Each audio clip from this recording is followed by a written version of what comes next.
That's the ancient greetings in all scriptures. Peace be upon you. Actually, it says, translated, the peace of God obligation. Inshallah. So, God willing, tonight, this evening, today, I want to go over a topic that I've spent quite a amount of time on. It's called the Qur'an and The U.S. Constitution. I want to make a couple of comments before we actually start. Now, when I first presented this several years ago, Kia, PA, made copies for all the people. People had like 1,500 people at the annual banquet. They made a copy of this presentation and gave it out. Right? Now with us, our leader Imam Muhammad, he told us in a symbolic gesture to embrace our American citizenship. Remember, he held the flag in 1978.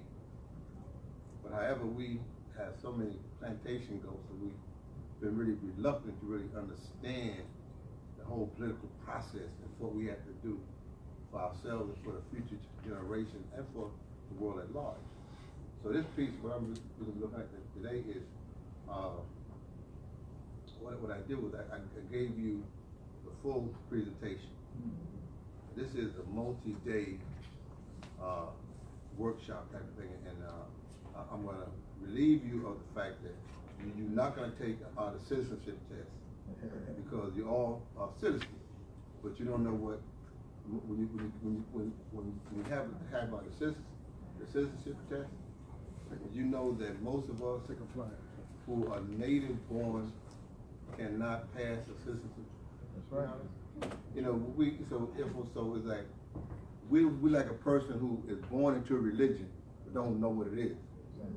We are born into a political system, but we don't know what is our duties and responsibilities in it. So therefore, what has happened, even our leaders have only taken the side of being a representative form. They haven't understood that politics is one of the main legs of society. On one side you got the political, on the other side you got economic. They go together. And what has been our struggle is not being able to see how the legs of society is politics and economics. And so when we look at today, when we look at this subject, and I said, we won't be able to, I'm telling you now, in an hour, we'll never be able to finish the whole thing. But you will have in your possession the information that you can then go do further research yourself. All right? So let's get started, okay? So let's go to the first page, the purpose. So I'll put you, the purpose. Okay, the purpose of this presentation is twofold: to present the Quranic foundations of Muslim American community and to highlight the connection between the Quran and the U.S. Constitution. That's the purpose. Next one, please. Now, I want this one here. This is the statement from our leader, Imam Muhammad. He said, in America, we have the opportunity to build a community of al-Islam, of Muslims for our children and their children, and the children to come many generations down the road. All I want to know is, what does the law say? All right? This is where we're at today. We want to begin to look at the language that formed America. The language that formed America. I want you to take note. I put this verse here. If you look at the number of this verse is 1770. Write that down on the page. It's right there on the bottom. 1770. But what it does, it talks about the nobility of the human being. All right, and so that tells us that there is, from the Quranic perspective and from the legal perspective, next slide, please, of America, we have, you see the divine influence, because the first verse was the Quranic revelation. The second thing is the opening of the directive. Muhammad, Ya Rasul Allah.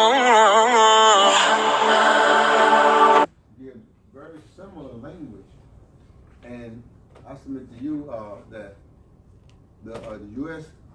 Declaration of Independence, which was written by Thomas Jefferson, right? And it is right, and we have documented by the scholar Dr. Denise Belberg, who was our guest in 2016 during the National Convention. I saw you, brother. There's a camera right here. You walk right in front of me. Can I have a chair someplace right here? No problem. Sit down. You're here now. I want to avoid this because, as I always tell, especially in the American Muslim community, we have to move past trying to teach what we call our people. Because our people have been the people of Moses. Very rebellious, very ungrateful. You had the Honorable Muhammad for 47 years. You had the Imam Muhammad for 37 years. We still haven't got the memo. God has blessed us with these men. And if we want to really show that we are the ones who are going to make America a more perfect union, we got to embrace all that they gave us and continue to make the type of progress as human beings. Not as blacks, not as Negroes, not even as Muslims in the limited definition of the world. All right? That's why the language of both the Qur'an, go back a slide, please. Go back. Inherited? Right here. Right, that's it. You notice this language here, I want to the Quran doesn't say we have honored the Muslims. It says, Karamna Bani Adam. That's every human being. And if you really want to be effective in terms of understanding the Quran and the U.S. Constitution, you got to see it in universality. Yep. If you don't see it in universality, your focus will be narrow, and you won't be able to achieve the type of growth that's needed in this day and time. Right? Very, very important. You got to see it in terms of universality, right? Language and perception and concept. All right. So we see that they too, even though it was in all men here, we know that this country was dealing with conflict and contradiction of hypocrisy. That they was talking about the equality of man, where they had us slaves. Talking about, but it doesn't mean that the language there doesn't say that just because you can't live up to it, that language is not correct. It's very important to understand that. Good point. All right? The language is if it's universal, language will outlive the dated thinking of the limited ones who may have been inspired by that. But I was dealing with a piece, we were talking with the brothers on the way up about when you really study the Sunnah Prophet Muhammad Islam, you see that the prophet received revelation about this, but it shows that the founding fathers had to be inspired also because their language is so close to what's in the Quran. All right. So this whole idea. So let's look at this now. It talks about this endowment. It's endowment. Now, the term in Arabic is what? From the verb to make honorable. You endow with something you have been. That's why, for example, we don't say to each other during Ramadan, Imam Muhammad said, we don't say Ramadan, what? Kareem. Why? Because you're already endowed with that. Right. All right? So when people talk about the Ramadan Kareem, they're telling you have not quite been endowed. No, that's given. The question is, have you built upon that and become blessed? That's why we say, Ramadan Kareem. Ramadan Mubarak, excuse me. Right? But now the other piece is important. It doesn't say Jesus, their creator. All right? Meaning what? And I always ask the question, ask yourself, what star, what moon did Jesus create? None. So therefore that takes him out of this discussion. If he has not created anything, then this he is not talking about him. All right? This and the same question goes with W. Farrar. What moon, what star, what galaxy did he create?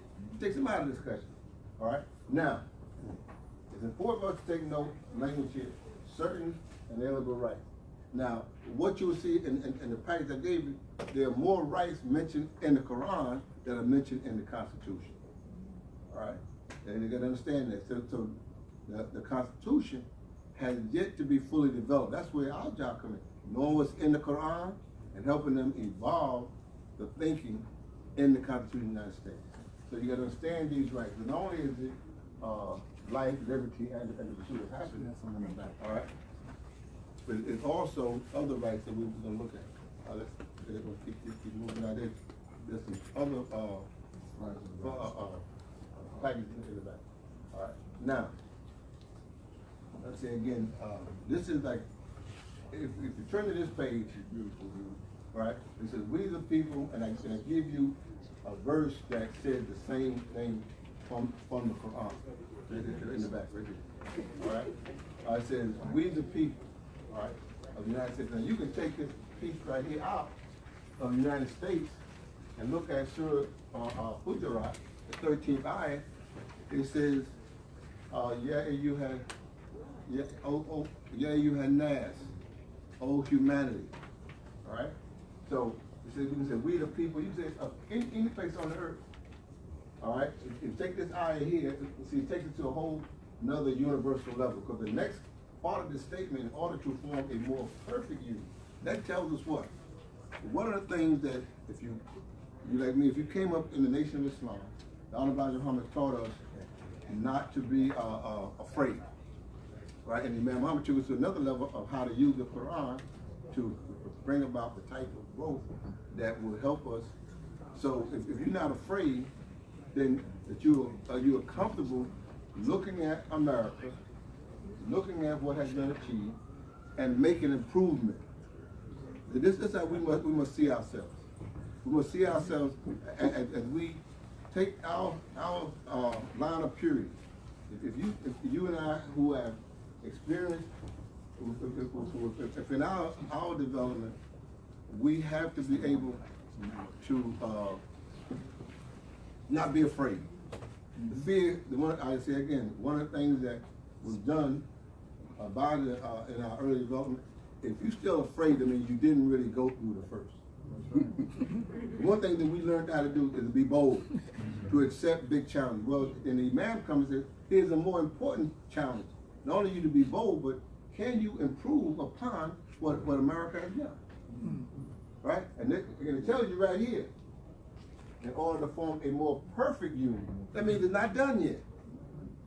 And who has a greater moral authority to do that? The one who was lost from history and found by liberty for all.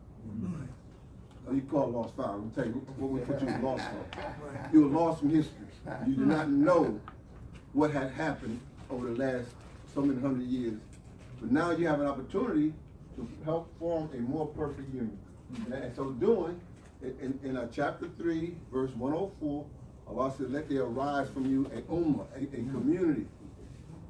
All right? Let there arise from you, arise from humanity. Well, think about it. All the people who have on this earth over the last millennium, that's 1,000 years, there's no evidence of any nation, Muslim or otherwise, coming to help resolve the conflict between the two extreme groups here in America. There's no evidence of that. So when God, this ayah here, chapter 3, verse 104, is a command that there will rise a people. In fact, and also put as a cross-reference, chapter 24, verse 55. This is a workshop. So everything is not going to be on your paper. You know, I think the paper got life. You should be able to write right next to it. Put that down too. But they did, Allah said, He promised. The promise of God, both in the Quran and the Bible, it says, Allah has promised, Wahda Allah, those who believe, Alladina, minkum, from among you, He will produce a people. Very important to keep that in mind, language. Right? So if you cross-reference 3:104 with 24:55. 24:55. There it deals with the fear that people have of establishing the way of God on earth. That's you gotta get rid of the fears. All right. So now, the next part of the preamble says establish justice. Chapter 4, verse 135. This particular verse is very important because we had a meeting up at Harvard Law several years ago, and we researched all of the verses from all the scriptures on justice, and they agree that this chapter 4, 135 is the most comprehensive verse for justice in the human family. You put that down. I like this verse. Chapter 4, verse 135. All right? And this verse, because in Islam, the focus is more on justice than just on freedom. Focus on, see, if you're free and you are doing injustice, you are locked up. You're in darkness, right? So now, so the next part is of the preamble is the domestic peace, tranquility, chapter 30, verse 21. Now, many of you are familiar with this. You know that when a person is doing the marriage ceremony, they use this particular verse. Because why? Because if there's no peace in the home, there's no peace what? In society. All right? So here again, all right? And to provide for the common defense. Chapter 61, verse 4. This verse here deals with the whole idea of people coming together as if they're a solid wall. And he hears him talk about all the time. National security. Right. That's what that is. Mutual security. All right?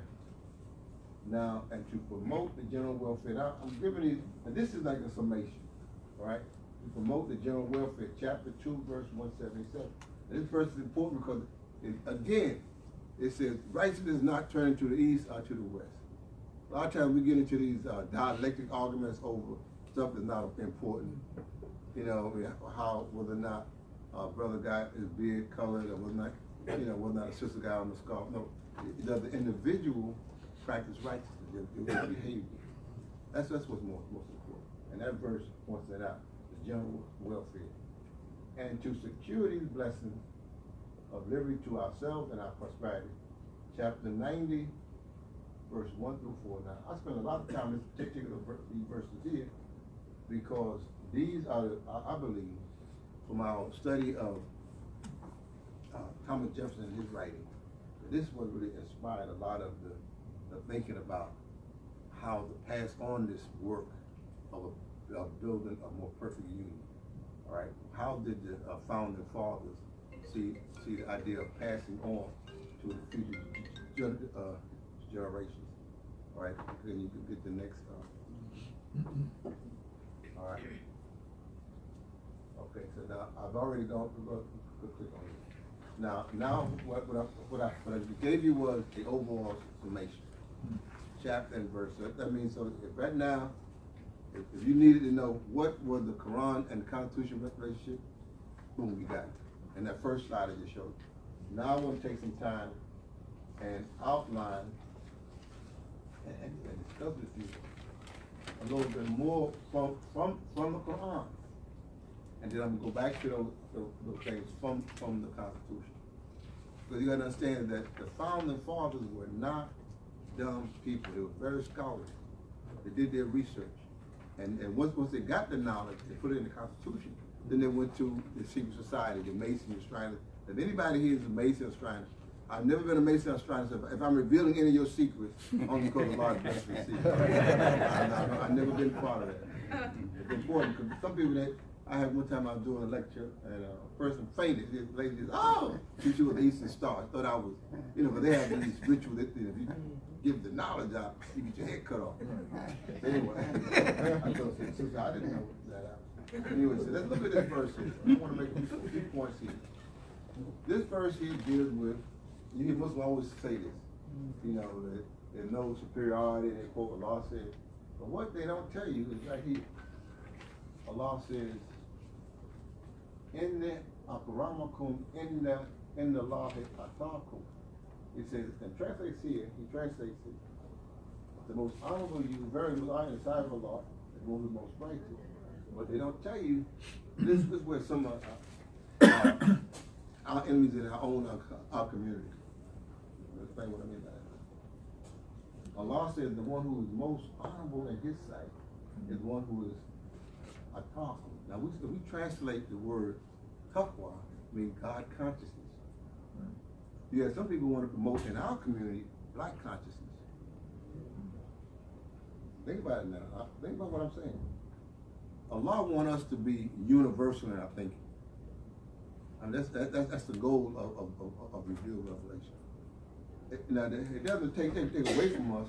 We don't need to have a program or language that says, say, buy black. Because there's something wrong with us. We have to be told to do what's natural. You're not correcting the problem if you just tell us I'm a bad name. How many times have you seen a sign that says buy Asian? But you see how people are buying the hair from them, right? How many times have you seen a program that says buy European or whatever? What we're going to look at is that when we lose our relationship with Almighty God, then so you have to be told in an artificial way that you're okay. Right. So this, in order to achieve the more perfect union, you got to develop human beings who have the highest level of thinking. All right, and that highest level of thinking, Allah says in the Quran, is when you think on Allah. What was Allah's plan? For just, I'm going to digress for a minute. When we think on Allah, then our question as to our condition, we don't ask the world, who should we petition? Allah. All right, Allah says in the Quran, like Surah 12, the Prophet Yaqub, he says, I complain of my grief and my sorrow only to who? Only to Allah. See, so this right here will help us develop the type of thinking to help us do for self and build a life for the self we're looking at in the universal self. All right, next slide, please. I just want to point that out because you see us in our community, we get, we wonder why so much self-hatred and so much killing. Because the focus is not big enough for the human form that I want. All right. So this statement, in order to form a more perfect union, that's what I submit to you again, is that the Quran inspires the human being in his natural state to see how to make things more perfect. Each generation should improve upon what was before it. You don't accept to say, well, look, America is done, and no, he said, well, look, the Quran tells me that I have the same responsibility to advance the human life as everyone else.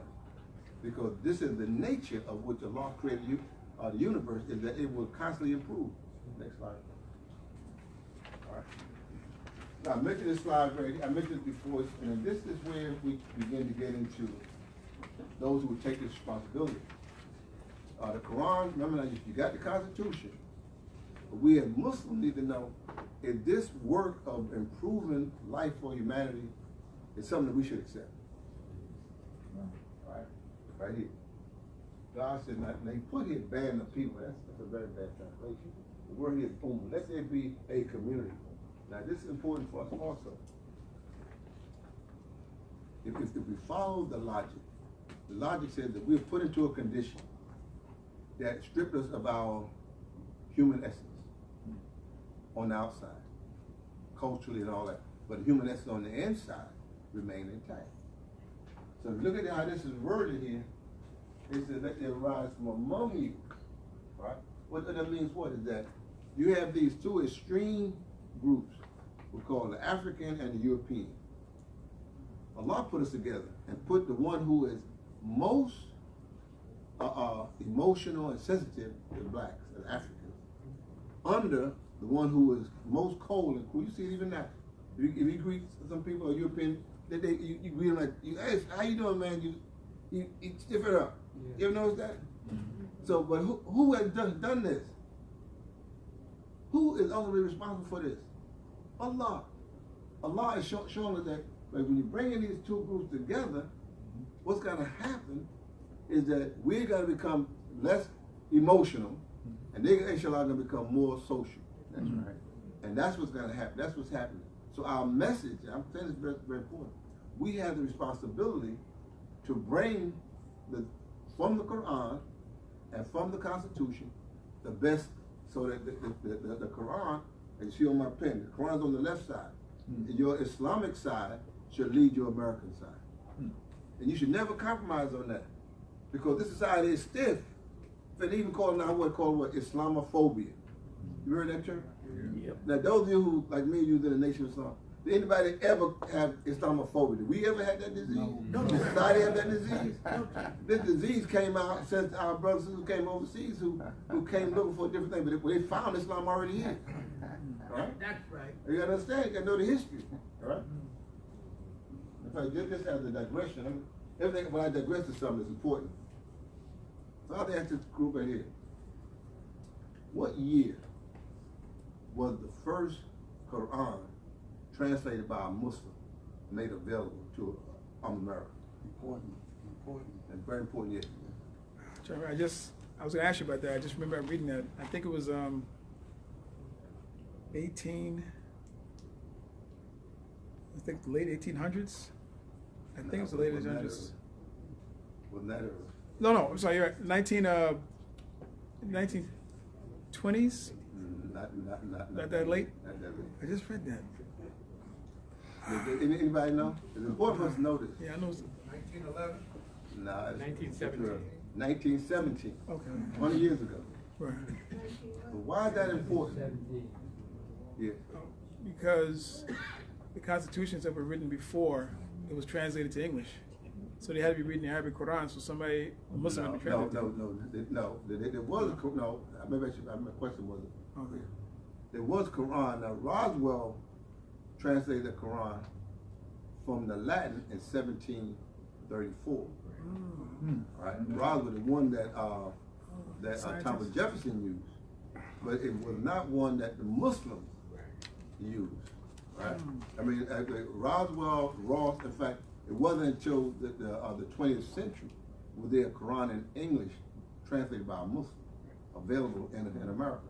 All the ones before that were translated by non-Muslims, usually Europeans. Roswell, Alexander Ross, and there maybe one other, I can't think of the name off the top of my head. But the reason why I point that out is that if you could look at the one that Thomas Jefferson used, the one that George Sale, that's what they think like, George Sale. The one when it was translated by George Sale. Brother Imam, that's the one in 1734? Yes, George Sale. George Sale. All right? It's important because when you go back, if anybody who got a copy of that, I should have brought it with me, but I didn't. This is a multi-day presentation. What we do, and in the second part of this presentation, we look at that because the language of endowment, chapter 17,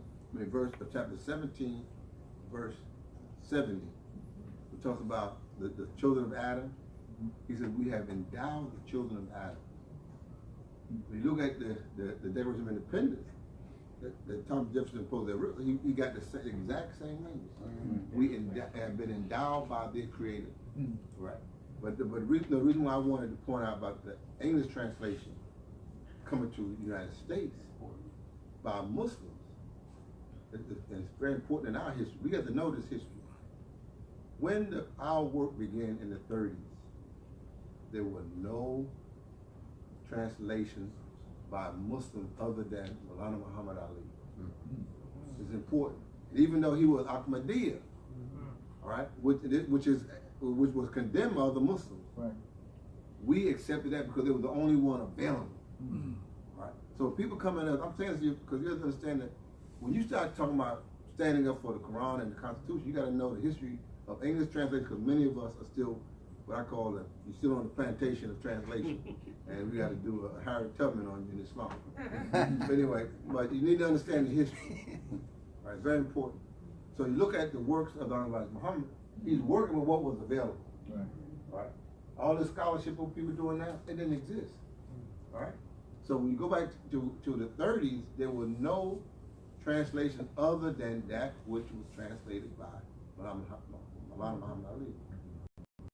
In 1934, Yusuf Ali's translation comes out. But even then, both Maulana Muhammad Ali and Yusuf Ali were not translated for the American audience. They were translated for the European audience. Because I'm sure none of you knew what a vicegerent was. You read that in the Quran. You know what a vicegerent, you ever even used that word? Right? So the language there was not meant to be for Western American English, all right? I'm saying it for a purpose, because when you get into these terms of like enjoining, felicity, those are not words we normally use. Right.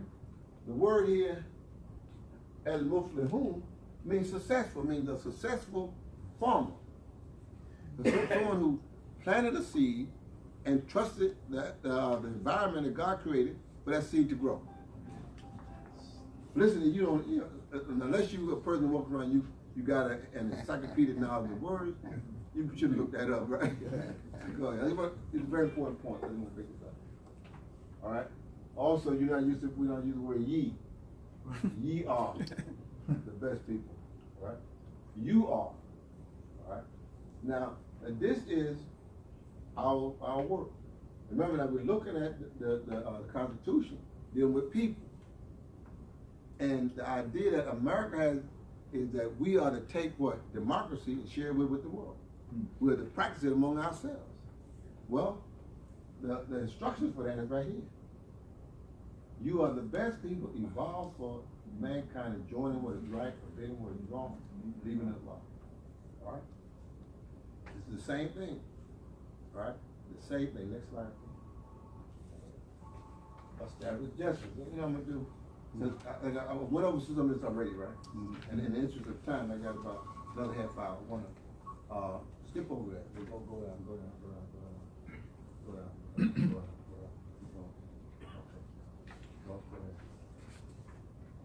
No, go back. This year, I'm going to focus on the Bill of Rights. I think that's what it says on the slide or whatever. It says focus on. I'm telling you that was in the Muslim Journal. It says focus on. It would be the Qur'an and Constitution. There's a little blurb they wrote up. I said that focus on the Bill of Rights. That's all. That's why the other stuff I said again. We can take time on that, but in the interest of time, we have another half an hour. And have it on your paper. You go. I suggest you look it up. You know. And one of the things that we try to encourage: don't accept anything that we say just the fact we said it. Go back and look at the Quran, look at the ayahs, reflect on it. And those of you who are more students and you're familiar with the Arabic language, you will be there too. But I wanted to jump right into what makes the Constitution such a powerful document. The thing that I was looking before was the Declaration of Independence. Now, and also the preamble to the Constitution. Now I want to jump down to the Bill of Rights. This is most important. Most important. All right. The First Amendment states that Congress should make no law respecting the establishment of religion, prohibiting the free exercise thereof. Right now, go back a slide. Go back.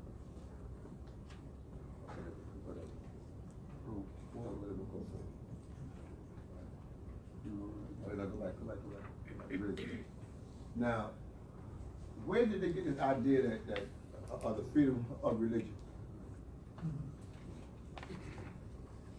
They got it right here. The reason why I make that statement, first of all, it states very clear. There's anyone who's familiar with the Bible knows there any biblical verse that says there is a freedom of religion. No way. The Bible says, you know, that what I am the truth and the light. Is what the New Testament says that you have to believe in Jesus. Right? And what is it? Now I know you all were born Muslim and you don't know nothing about the Bible and you know stuff on law. We've already mentioned in this talk. Yeah. But no, the Bible does not establish freedom of religion.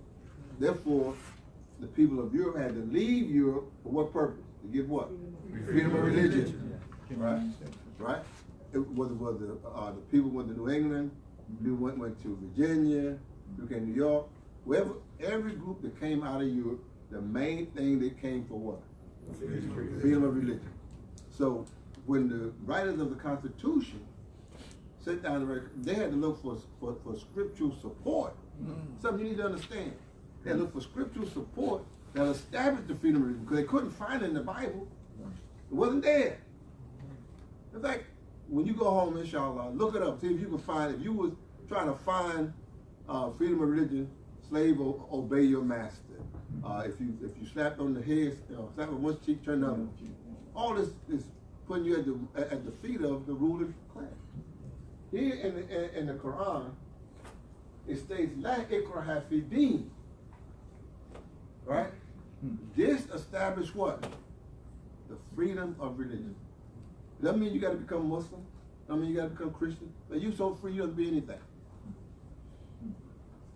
And this is only from the Quran. Now, if you look at George Sale's translation, you can see how that language influenced Thomas Jefferson. Right? Because Thomas Jefferson and James Adams, John Adams. John Adams. In fact, I know some. I didn't bring it, but there's an article. You can go online and get this.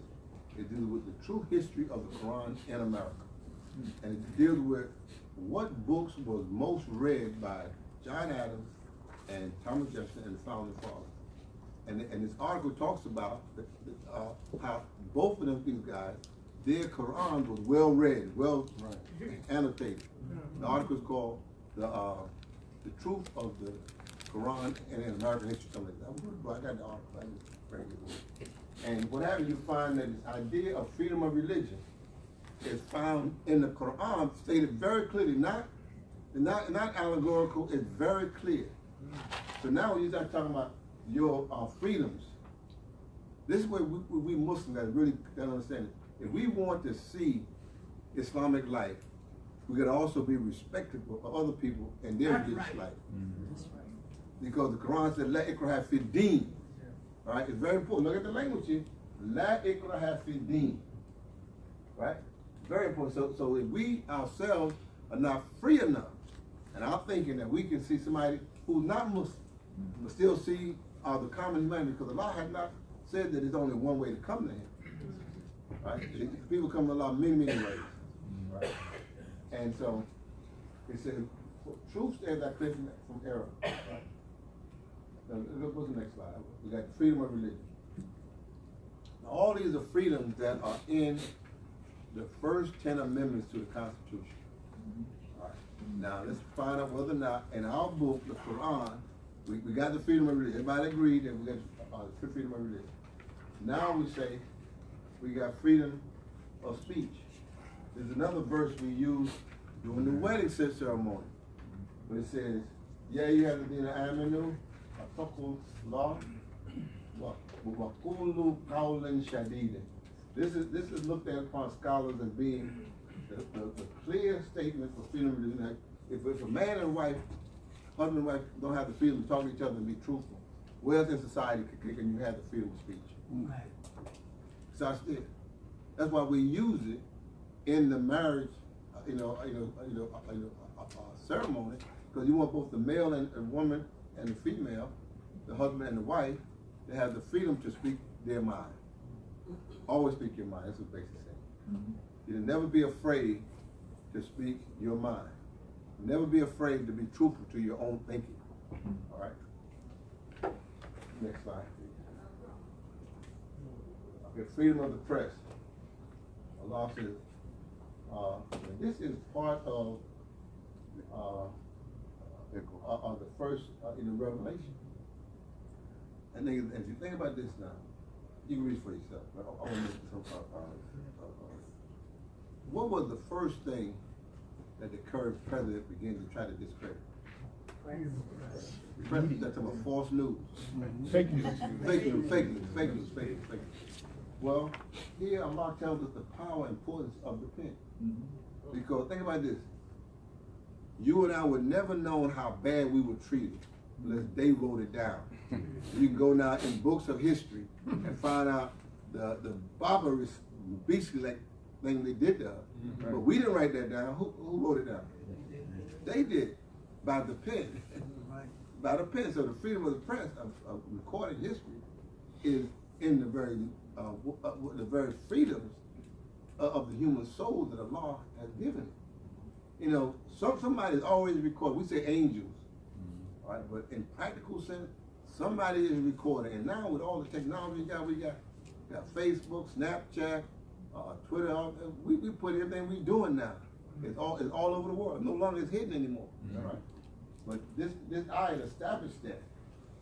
This verse here established the power and importance of the press. In fact, there's another ayah that says in Surah, you put it down, like Surah 68, verse 2. Allah says, and by the pen and that which they write. Okay. Also in I'm trying to go this quickly. In the amendments, you have the idea of freedom of assembly. Now this really important for us because we are people who are afraid to come together. You know that? I want to repeat that we are afraid to come together for our own cause. You know, we got that freedom. You know, and it's so ingrained in us that if you don't have a dynamic personality, it's hard to get people to come and listen to something that where they can work together for their own future. Right. That's a freedom that God wants you to have, and you to exercise. And America also, so you don't have to get no permission. It's me. Discuss your problem. Come with your sure. All right. And it says here, oh, you believe when you are told to make room in your assembly? Now, let me say this now. Now, some of our brothers and sisters from other parts of the world, they say, well, that means in salat. All right, no. The word here is majlis. That is majlis. The masjid should be ran by mutual consultation. All right. We are not going to advance unless we exercise this right.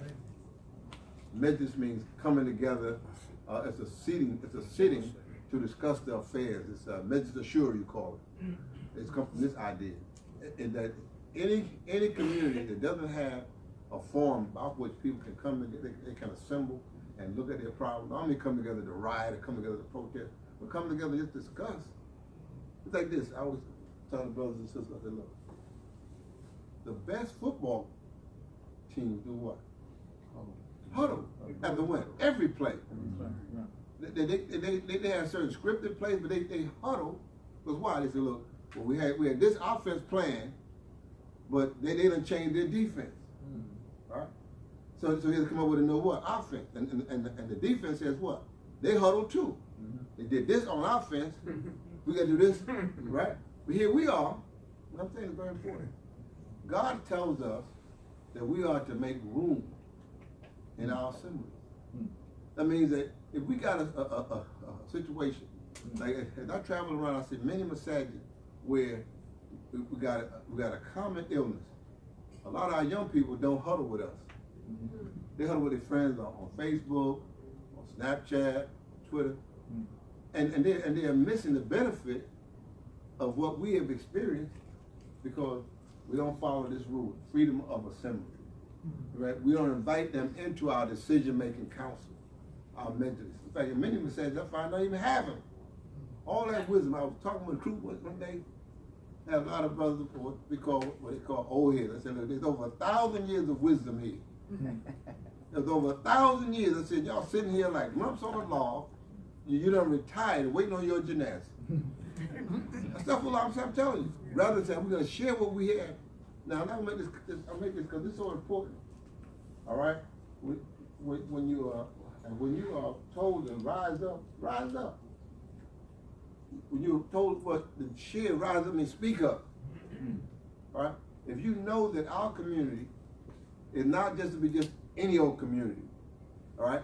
We have gone through a unique experience that anyone looking at it with a sober mind will see that it's got to be in the plan of God because You don't take people who were lost from history, reintroduce them to history, and put them under the mythological language of the Nation of Islam, let them go into that for 40 years, and then after that, bring them out and bring them to the, what I like, when I speak of Imam Muhammad, I said, one who was blessed with Ulul Albab.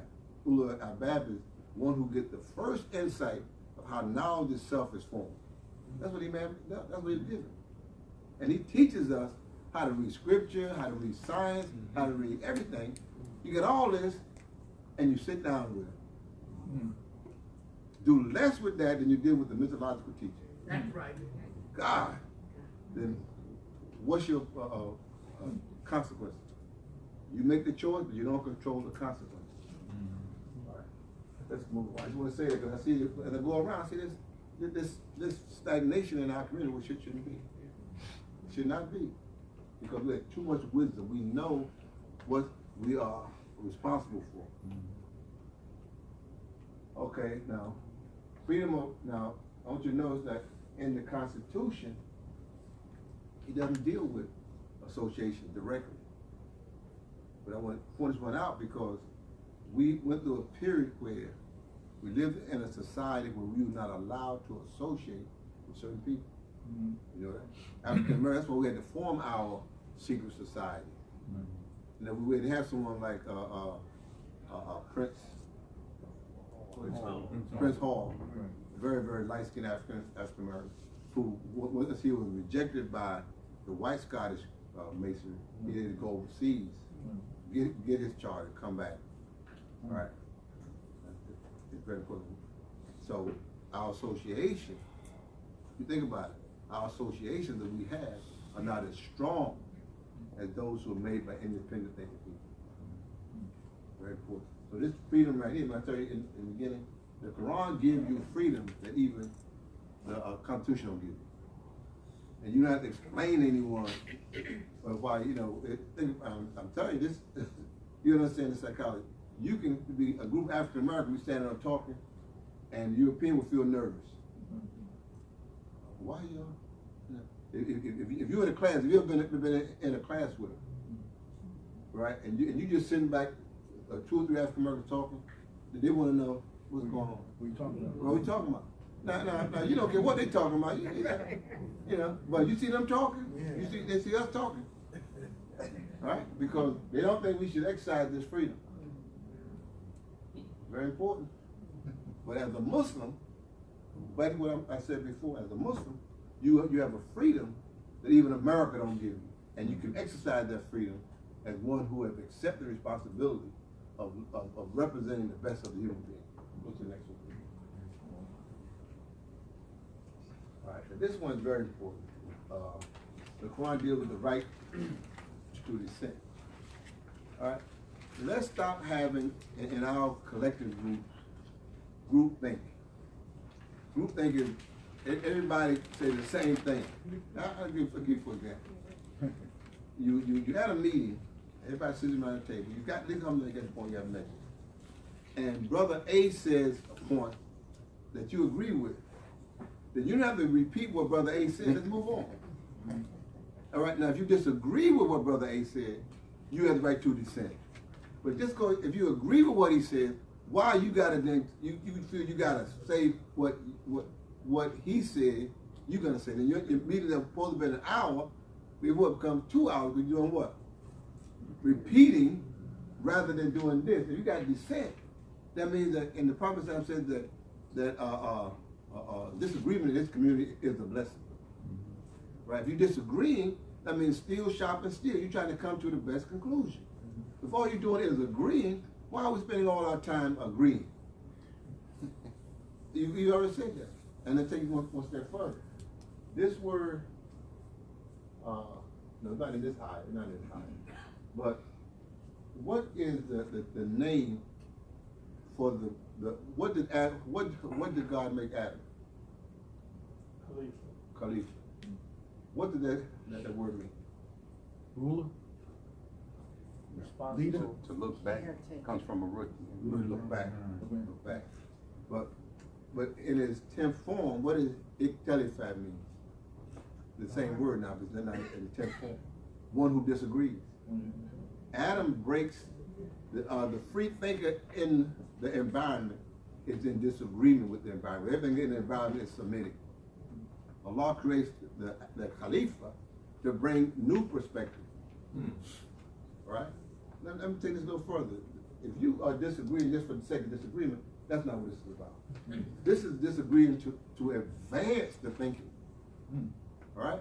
And the human being is given this responsibility to advance the very creation itself. All right? And I said, remember the goal is what, to make a what? More perfect. A more perfect union. Well, then all you can talk about, is how bad things are and this and that. Then you're not advancing the union, you just trying to tear it down.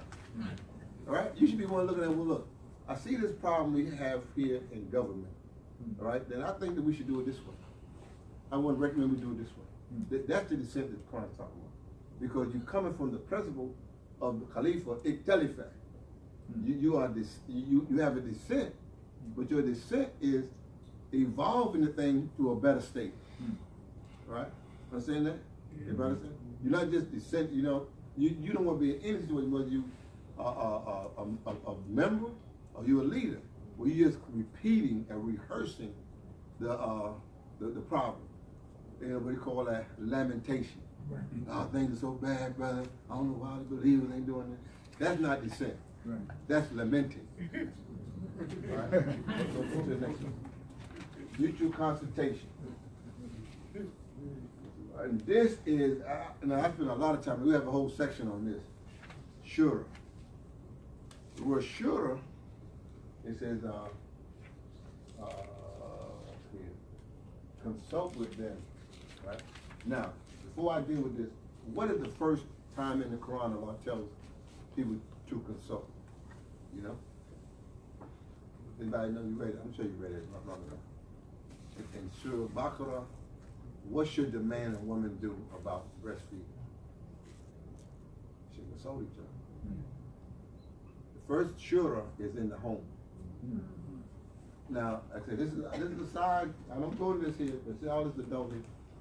Most marriages have big problems when the woman is raising a child. She can't give the man the attention he wants. That's right. All right, and God forbid, I gotta say that we all adults here. The man is looking at the baby, taking the mother's breast, and he wants that breast. So Allah tells me before a woman can breastfeed, they should consult, because the man got some serious issues about, and the baby's on the breast, and he still wants God. So the ayah tells them and consult with them. If you want a healthy marriage, trust me. Those of you still having children don't know that you got to talk about these things. But anyway, that's the first level of shura. The next level of shura is here. In every community, on every level should be some type of shura. Because the word shura comes from the idea of a bee collecting honey. Cross-pollination, right? With all the different pollen, then it makes the big honey. If the bees only go into one type of flower, they don't even sell that honey. Right?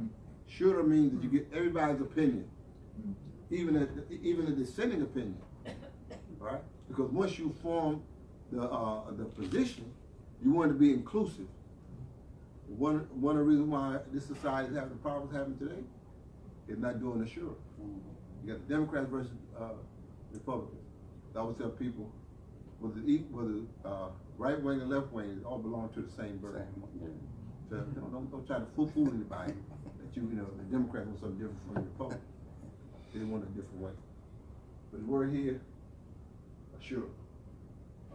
Make sure if you want your community to grow, get the opinion and the support of the sweetness of having dialectics where you're discussing and debating critical issues of the day.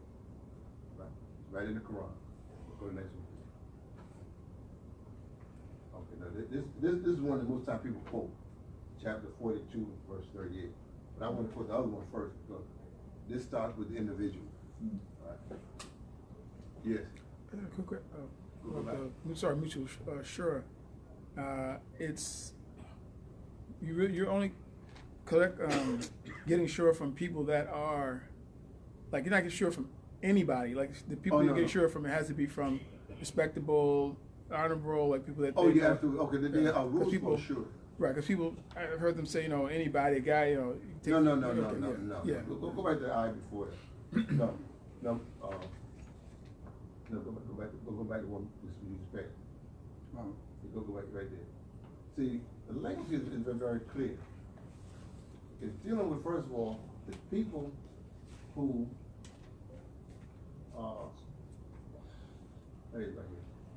right here. It is part of the mercy of Allah that you do gently with them. This Allah is giving instruction to the prophet. The people he's consulting with, those who are most knowledgeable and those who are most honorable in the sight of Allah, who themselves have a, as expression we have a stake in the game. Nobody will give you instructions, give you their opinion, and they don't care whether it's right or wrong. They can give you bad, and they just put you when you say no. That's why I said that it's sin.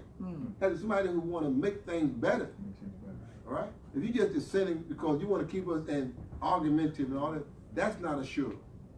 A sure is you trying to bring the best solution, and you study the prophet, you find that he would take a good example like the that they would be ready the battle of the trench. All right. Some Muslims say, let's go out and meet the Meccans on the field. The Meccans had a big army, and then I think it was Salman al-Farsi, Salman the Persian. Well, no. I saw the Romans, they built a trench around the cities, and they defended from everybody. Everybody can fight from above. All right. And the prophet said, no, it's, the way the Meccans used to be, because I remember all the people with the prophet, they said, the Muhajirin were all Meccan. They said, we used to go on our meetings. They said, no. Our numbers. So they had a sure.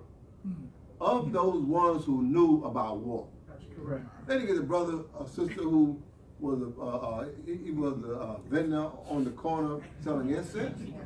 No, not to take anything away from him, but he didn't understand the dynamics of what was happening. So you consult those ones who have the common concern and interest, and have the know-how to analyze the state of the problem to make it better. All right, you know somebody who's gonna give you their opinion. I say again, and they give you their opinion and walk away. That's not, brother. If they don't deal with either my way or the highway, then you're not concerned about the community then, because you can have a difference of opinion, and even like look at the prophet saying, they didn't accept his opinion. They went against the idea of going out meeting the Meccans on the battlefield, and they agreed to dig the trench. Who was down there leading the digging? He was. The prophet was. Why? Because he said, okay, now I know that. Can you imagine him saying, well, I'm the prophet of God, man. I ain't digging no digging, man. These jokers ain't listening to me. No, that stuff was out. That would have only produced in us the idea that if you can't have your way, you be like a little child and do nothing. All right? So you take the mutual consultation with the right to dissent. That's why all these things are interchangeable. They're interconnected, all right? So if you got a difference of opinion, that's good. But once we have agreed, everybody can give us the program. All right? You don't be standing on the sideline still pouting. That's what we'll be like. All right. Now this also deals with the mutual consultation too. Just because the brother or sister don't have a title, don't mean they can't give their opinion. See, our thing is, we work. A brother, you tell somebody something, yeah.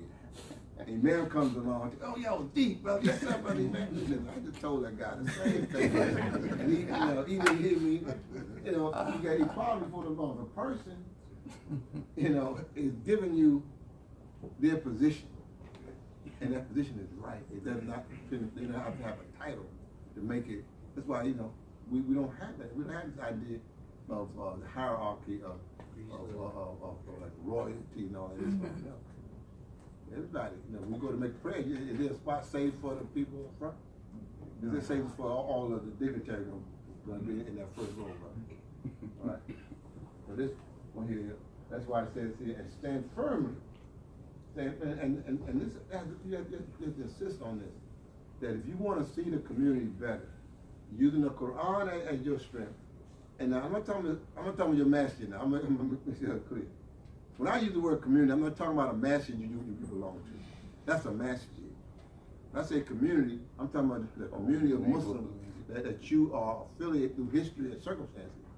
So that means that if we make a decision in Philly, all right, that means we can't impose it on other people, but other Muslims can do like best practices. For example, we were going to buy our current, we look for a place.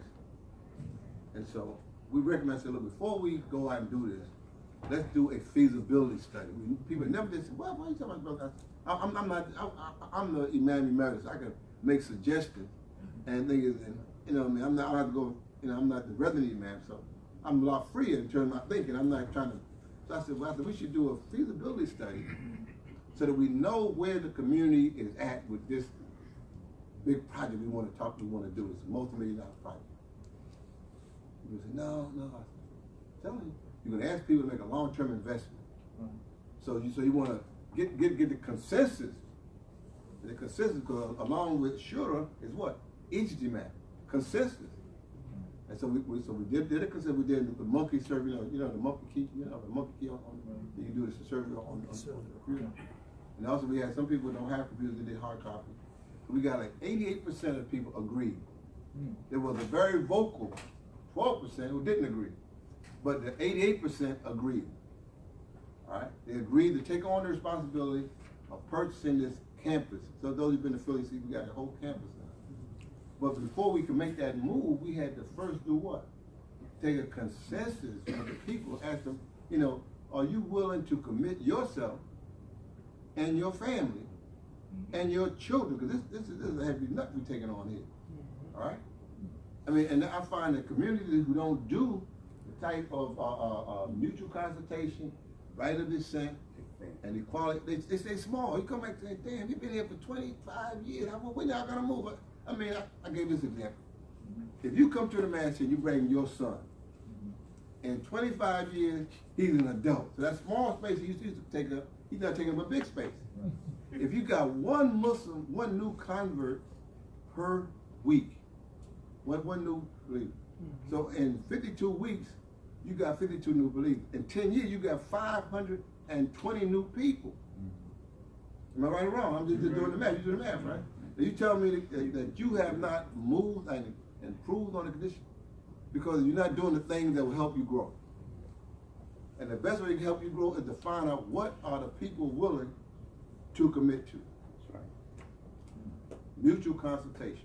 Sure, bainahum, rights of dissent. Now it's a 2 o'clock I was there about. I said, you have all this. All right. All right. Now, as I wrap this up, as I wrap this up, are there any questions? I know you have all the information. I said it's a much longer presentation, and yes.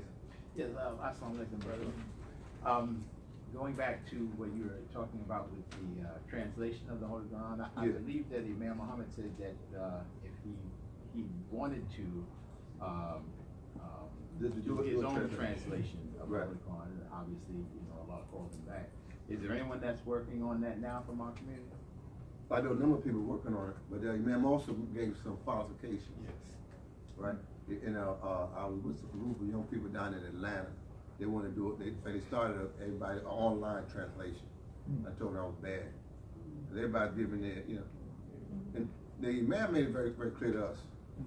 All right, I think several times that he wanted to do a translation, and we, myself, Imam Qasim Ahmed, a few others, we suggested to the Imam that we would do the translation. He would give commentary, and he said that's not a good idea. All right, so. We are what we're doing now. I tell you what we're doing now is we have a class called the Quranic Studies class. We meet every Thursday, and one of the projects we're working on is called the Dictionary Language of the Imam. The Imam made it very clear, and I put it in my book that I wrote here. This is my book. The The Imam said the urgency, the Imam said the urgency is, where is it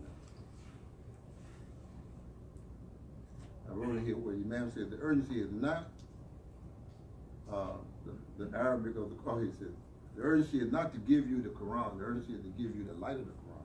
The urgency is to give you the science of the Quran. The urgency is to give you the psychology of the Quran. The urgency is to give you the reasoning of the Quran and the logic of the Quran. You can read the actual verses for yourself. You don't need me for that.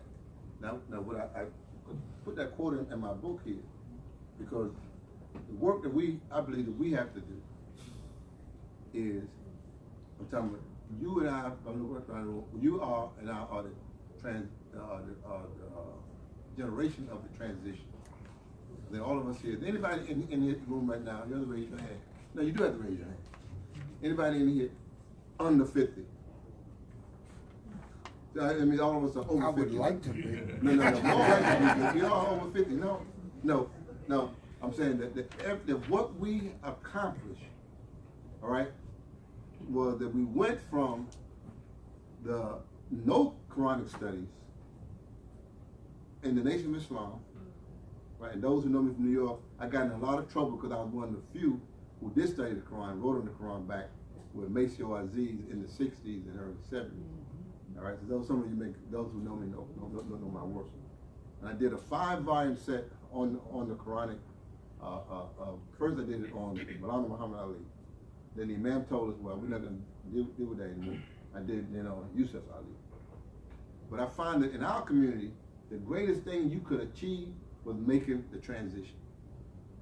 Now think about this. I mean, intellectually, you and I, because I was in the Nation of Islam too. I was Harmonic. Those who know me know my history.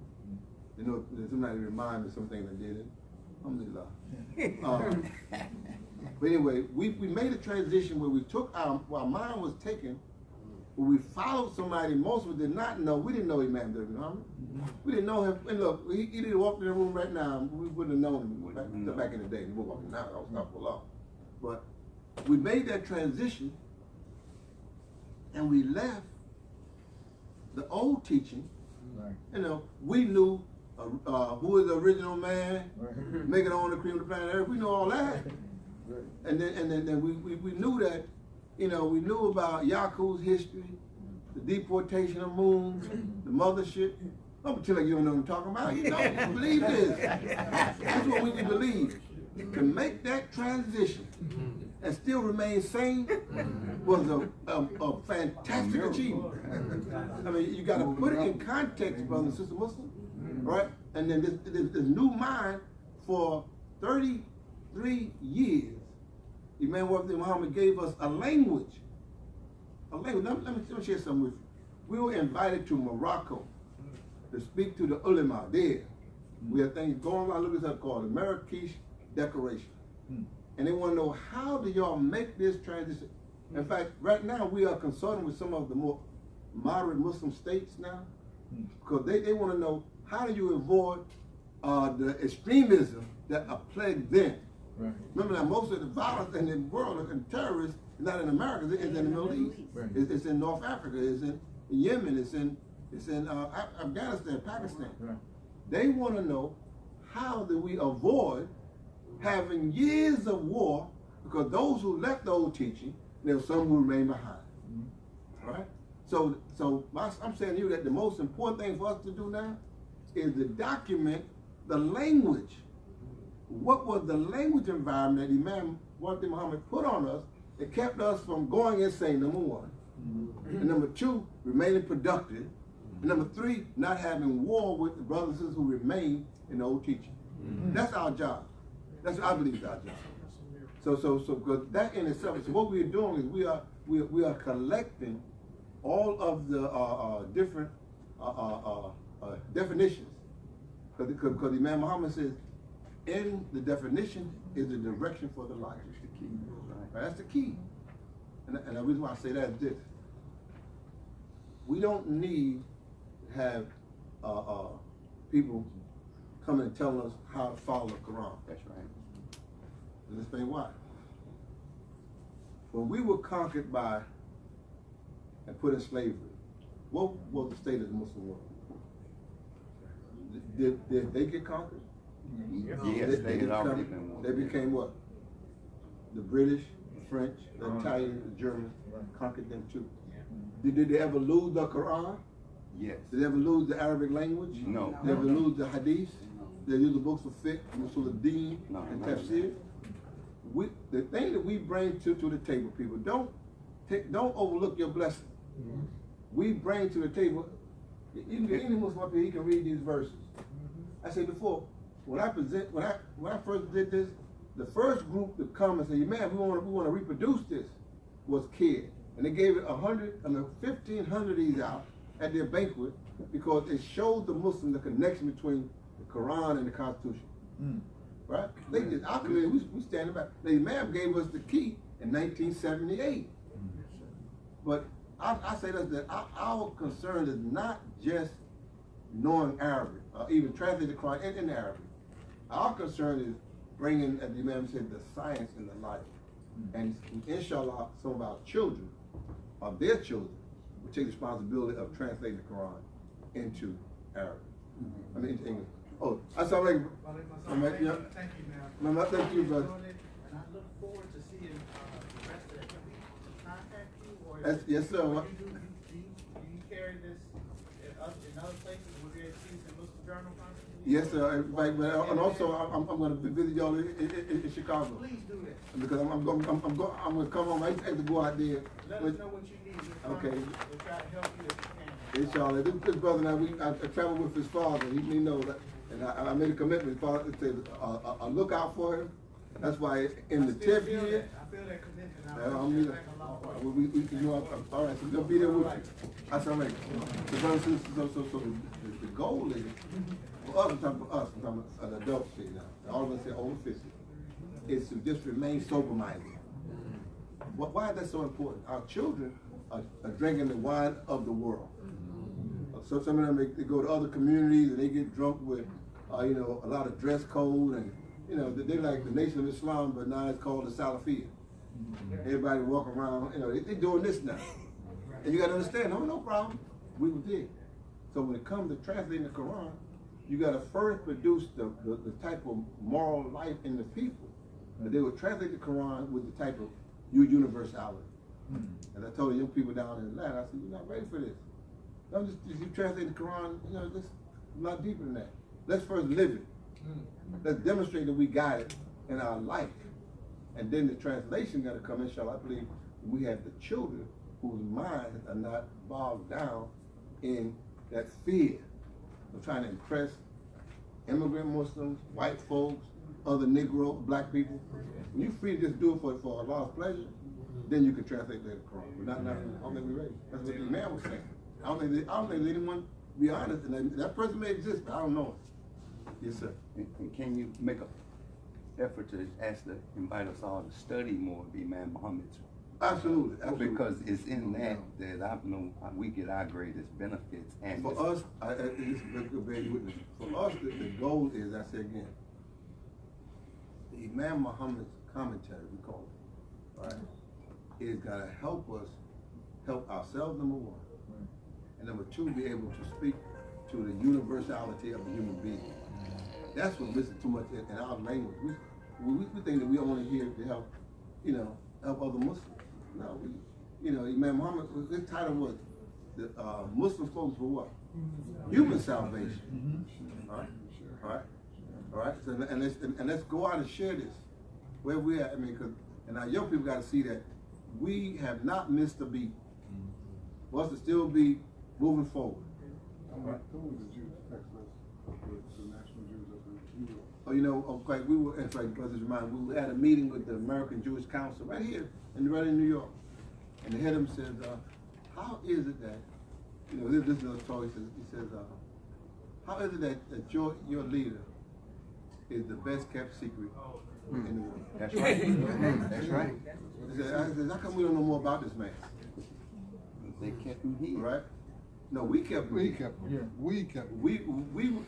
I go to some massages and they won't even mention his last name. That's right. I said, well, okay, here's a person who's born without a mother and father. He just popped up one day He went to bed dumb and woke up knowing all his Quran. Come on, bro, stop lying. You had to have experienced the liberating effect of either the Nation of Islam and Honorable Muhammad, and definitely Imam Imam to be able to talk to the world the way many of our communities are. For us now, we are, I will tell the believers this, we are approximately, when it comes to the Quran, how many of us are fluent enough in Arabic that we can even translate our Fatiha? We're not there yet, right?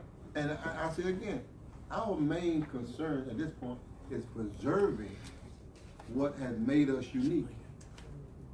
And it was not the Quran, I must be honest. That's right. The Quran has only come later in our history. Because I remember, those who know when I was studying the Quran in 1967, rather, when Malcolm got killed, some people remind me of this.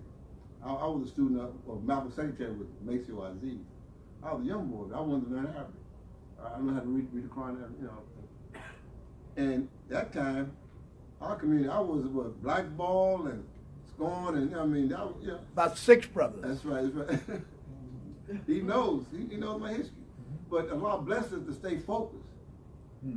But also to see, the key thing though, to see the language connection and what we got from the Honorable Muhammad and from Imam Muhammad, to see the line of purity. If you see the line of purity, you know that in time we will produce scholars. I always say this question. I ask this question. Prophet Muhammad, he received the Quran. Then he said, well, we don't know nothing about religion. Let's go to Abyssinia and ask them to come and send us some scholars. No. Let's go to Persia and ask them to send us some scholars. No, he trusted the word of God, right? And in time, they produced their scholars. They produced their men of fiqh and also the deen and all these other Islamic sciences, all right? But they didn't come, right away. Look at us. We get a teacher who's teaching us step by step, pointing us where to go, freeing us from all of the fear, the psychological drama we have in ourselves. You know what we do? Let's go check it with Sheikh Ugu. Sheikh couldn't free himself. That's right. How are you going to go to Sheikh, somebody who won't even speak English? I remember I went to the Imam sent me over to, I went to school in Saudi Arabia in 1977. Remember, I'm just up from, everything is real, black man's God. Remember in 77, I'm still got, in fact, my secretary, she's down, she'll tell you, I said, I'm going over. And the only reason why I went that late, because my wife just had a baby in October of 76. So I said, she's may Allah bless her, because she's been with me since day one in this struggle. I said, look, I'm going over there. When you get over there, I find that the people over there, they got the beautiful recitation. But we was living, I'm talking about Saudi Arabia in 77, was a mud hut. Mecca had running sewage in the street. Now, when I went back years later, they invited us, I went with the Imam and I went as a scholar. They flew us over, all right? They fancy jets, but they just spent $100 billion in our development. But when I was there as a student, you couldn't have TV. They killed King Faisal because he had TV, they killed him, right? In our rooms, we had like a little boom box, and we would listen to some tapes that we had from the Imam. I mean, they thought that was witchcraft. All right, I'm serious. It's very important to understand it. So now, these brothers who want to follow them, you got to know where they were at, and where our interaction with them helped free a lot out of them. And we was in Mecca at school. In fact, during the summer, they sent us down to Abha, which is like now near Yemen, right? Up in the mountains, nice and cool there. But what I'm saying to us is that we have the gift we bring to the Muslim world and to humanity at large is the proper reading of Scripture, whether it's Quran, Bible, Zen Avesta, whatever. We have that. And in time, if we just trust the Word of God, our children and their children become the type of scholars that was produced during the time of Prophet Muhammad. Yes. Yes. Dear brother, Yeah. in the society that we're in, the open media, Yeah. open air media, how important is it, and is there an effort afoot to preserve the properties of Imam Muhammad, to fight against intellectual thievery? Absolutely, yeah. In fact, you could add that to Brother. I'm going to be, I'm presenting next, I think. Okay, you here? Yes, sir. Oh, let me finish up. I'm all in your time, brother. No, you don't. This is Okay. all connected. Okay. Well, yes, that is a big part of our responsibility to support the preservation of, because we all have in our individual libraries, CDs. Some people even have reel-to-reel. We get all kind of Jet magazine. When doing the transition, we got all this history, right? But Allah gives us a sign. What happened at the death of the Prophet Sallallahu Alaihi Wasallam? They had to do what? They had to pull together people to do what? To put the Quran in what they call a standard form. Right? And that's one of the big jobs we have. I think that we have is to work with mosques, make sure that everything the Imam said. They said certain things on the West Coast that we didn't hear on the East Coast, or some things in the South we didn't hear up in Chicago. Everybody got to be willing to come together, assure, right, and mutual consultation, and look at how to preserve this knowledge for the future generation, because inshallah they will be better at it than what we were. All right, I think so that work is going on. That's why I say the work that we are doing. So at the Quranic Studies class, we are not only are we collecting the work, we are sifting through them. We call mining, M-I-N-I-N-G, mining the data. We're looking at things that Imam Muhammad has said and getting definitions, because for every language there's a what? A dictionary. Right now people say, well, they don't hear the Imam's language. Because people, how can they speak the Imam's language when they don't know what the words mean? All right. So we're doing, yes, sister. I just want to say, in reference to the definition, Yeah. I remember Imam Muhammad saying that in the Quran is the dictionary for the Quran. Absolutely. And I learned when we go into the Quran, it repeats itself in different verses. Yes. And that confirms to me that when he said that dictionary is there. Yes, It's there. dictionary of So the we don't Quran. have to look outside of it. I'm not talking about dictionary of the Quran. Okay. I did that already. I'm talking about dictionary of the Imam's commentary. That's not done. But I understand that. Okay, but now I'm saying his, I did a concordance where I looked at every word in the Quran. yes. There's 5 Bibles. So if any ayat that deals with, let's say, the word assure, that's done because the Quran does define itself. That work has been done by us. The work that hasn't done by us, which is our assignment as a community, is to get the language. What preserved us from going mad? What preserved us from fighting each other? It was the language, called the commentary. Man means what? Woman means what? So all these are terms that we didn't know these things prior to 1975. Right? And I'm just giving credit to him because of Absolutely. No, I bear witness. I bear witness. Yes, my sister in the back. Could you repeat what you said about Adam, Khalifa, and Form 10 of Khalifa? I didn't hear. Okay. Adam, Allah said in the Quran, he said, Ja'ilu fil ardi Khalifa. Surah 2, verse 30. I'm making in the earth a Khalifa. The word Khalifa, it is a word that the brother mentioned. It means to go back to the original. All right.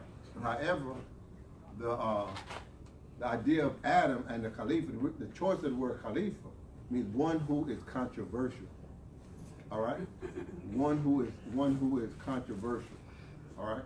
And so the 10th form, you see the 10th form in Surah 4, verse 84, where Allah says, why don't they research the Quran? If it was from other than Allah, they'll find it much ikhtilaf, much contradiction. All right. So Adam is given responsibility. We, as a free mind in the environment, is a contradiction. Everything else follows divine law without any question. All right. All right. We are given, and by calling us Adam, by calling us Khalifa, and not only is it an individual, as many people mistaken, look at chapter 6, verse 165, Another form of the same word, khulafai, means all of you have this ability to disagree, to be contrary, but it's only to make things better. And that's what the coming of the free intellect meant, means. And we, alhamdulillah, are becoming a free intellect because we were removed from history for a period of, let's say 500, some people say, come next year, be officially 40 years. Right. And then we were found as an empty slate. The only people ever in history not to know their origin in the world, not know anything about it. Somebody got to tell us who and what we are. And now you begin to write on us a new mind. Well, the final part of that writing is the works of the Imam Muhammad. Because he gave us a whole new language by which to look at the world with. So Adam is created all over again. Okay, time. Okay, yourself. I'll give you. All right, listen, anybody that wants the man book, brand new book. It's on sale today. Convention price of $20. Assalamu alaikum. You have a mic. Assalamu alaikum. You all are welcome to stay. I'm welcoming the Imam to stay. We were colleagues together. This workshop, I'm going to be joined by a pastor, Conrad Bennett Tillett, who formerly was known as Minister Conrad Muhammad. He and I am going to engage in a dialogue. But I'm asking Imam Muhammad Abdul-Aleem, my esteemed friend, to stay with me. And I hope we'll go on Facebook Live. Can you put us on Facebook Live? Yeah, have a seat, brother. Imam, you're going to be called over. We have more downstairs. We're unfinished. We have more books in the vending room downstairs. All right, now.